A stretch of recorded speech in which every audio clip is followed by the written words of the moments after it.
जय श्री राम दोस्तों, मैं रीना चौहान आप सभी का स्वागत करती हूँ लड्डू गोपाल जी का यूट्यूब चैनल एसआर के टिप्स में। कैसे हैं आप सब? आशा करती हूँ कि आप बहुत अच्छे होंगे। तो देखिए दोस्तों, आज फिर एक नई प्यारी सी वीडियो के साथ पहले मैं आपको बताना चाहती हूँ कि अगर आप लड्डू गोपाल जी की इस प्यारी सी हैप्पी सी फैमिली से जुड़ना चाहते हैं तो जल्दी से एक सब्सक्राइब कर दीजिए और बेल आइकन प्रेस कर दीजिए और एक लाइक भी कर दीजिए अगर आपको वीडियो पसंद आती है। और आज की हमारी वीडियो है कि हम लड्डू गोपाल जी को सुलाएं या ना सुलाएं, सुलाना चाहिए या नहीं चाहिए। तो इसी टॉपिक पर हम बातें करेंगे वीडियो में। आप पूरे अंत तक जरूर सुनें जिससे कि आपको वीडियो अच्छे से समझ आ जाए। तभी बातें समझ आती हैं, तब हम बातों को पूरा सुनते हैं। तो चलिए वीडियो शुरू करते हैं। देखिए दोस्तों, सबसे पहले तो मैं आपको बताना चाहूँगी कि आप सभी जानते हैं कि लड्डू गोपाल जी कोई प्रतिमा नहीं है, कोई मूर्ति नहीं है। ये साक्षात हमारे लड्डू गोपाल जी यानी श्री हरि नारायण भगवान का स्वरूप है, जिसकी प्रतिमा की हम पूजा करते हैं, सेवा करते हैं। और इसके साथ साथ हम जो इनसे रिश्ता बनाते हैं उस रिश्ते के आधार पर ही हम इनके साथ व्यवहार करते हैं, ऐसे ही हम इनसे बातें करते हैं और उसी के आधार पर हम इनसे उम्मीद भी करते हैं। अब आप कहेंगे कि व्यवहार क्या, उम्मीद क्या? देखिए, अगर हम इन्हें बेटे के रूप में अपने घर लाते हैं, इनकी सेवा करते हैं, तो ये भी बेटे का ही फर्ज निभाते हैं। और ऐसी ही उम्मीद हम इनसे करते हैं कि चाहे अपने बच्चे एक हैं, दो हैं, जो भी है, बेटा है, बेटी है, जो भी है, लेकिन फिर भी हमारे मन में कहीं ना कहीं यही आशा होती है कि हे लड्डू गोपाल जी, ये जो बहन भाई आपके हैं, इनकी रक्षा करना, इनका ध्यान करना।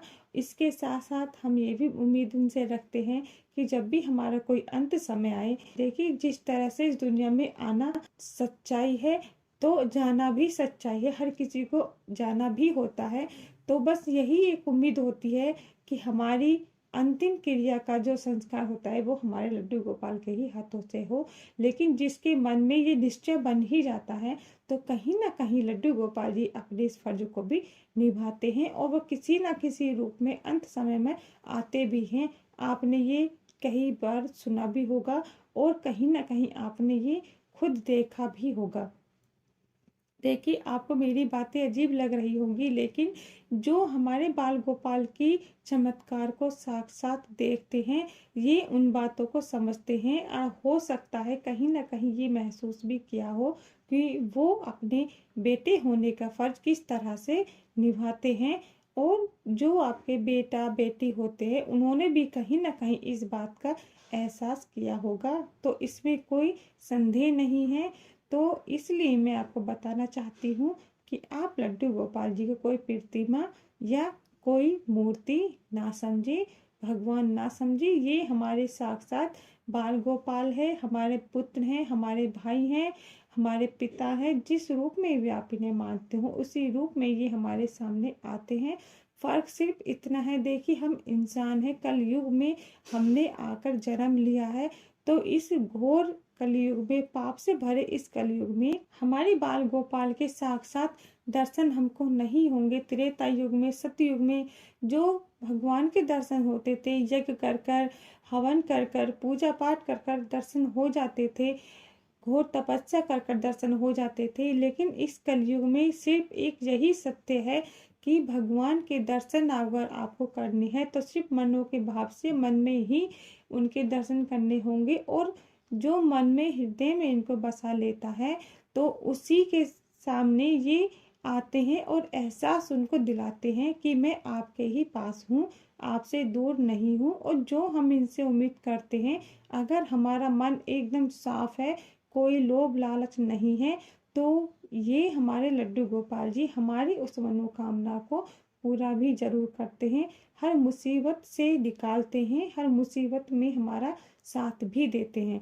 तो इसलिए आप इनको ऐसा ना समझें कि ये तो मूर्ति है। पूजा पाठ करो, पूजा आरती करो, स्नान कराओ, ध्यान लगाओ और बस हो गई सेवा।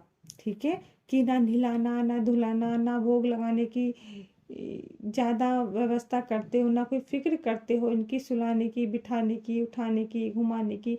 देखिए, जो इस संसार में रहकर हम अपने साथ, अपने बच्चों के साथ व्यवहार करते हैं, चलना फिरना, घूमना, खाना पीना, आना जाना, हर चीज की ज़रूरत हमें होती है, तो उसी तरीके से हम अपने बाल गोपाल की भी हर ज़रूरतों को पूरा ज़रूर करते हैं और करना भी चाहिए। ठीक है, तो जब हम हर ज़रूरतों को अपने लड्डू गोपाल की पूरी करते हैं, तो हम इन्हें सुलाएं क्यों ना, बिठाएं क्यों ना और बाहर घुमाएं क्यों ना।